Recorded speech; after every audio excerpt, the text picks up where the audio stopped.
In this video, you'll learn how to create a Roofr DIY report using a blueprint. From the Jobs section of your Roofr dashboard, click the New button. Select Job and enter the address you wish to use. Click Continue.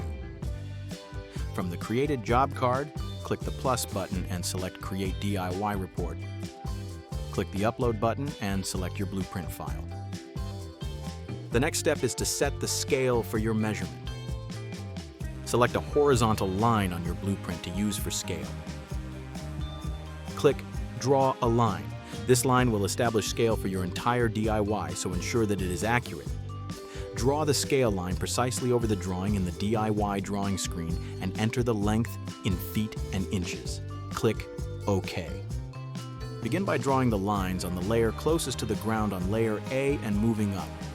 Be sure to move up in letter in the left-hand toolbar as you draw layers on the structure.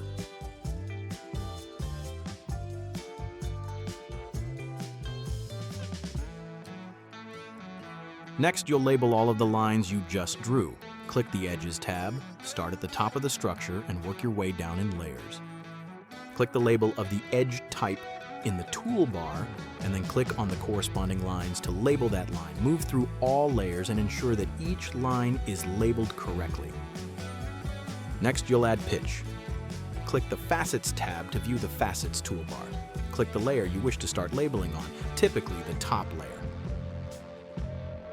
Click the numbered pitch in the Facets toolbar and then into the selected facet to label it. Move through each layer to apply pitch to all facets. Your measurement will be listed as in progress until you mark it as done. The drawing will auto-save every few seconds, but you can click the Save button to manually save at any time. Click Mark as Done to finalize your report.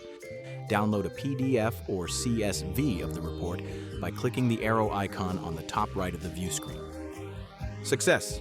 You now have a detailed Roofr report including length, area, pitch, and summary information.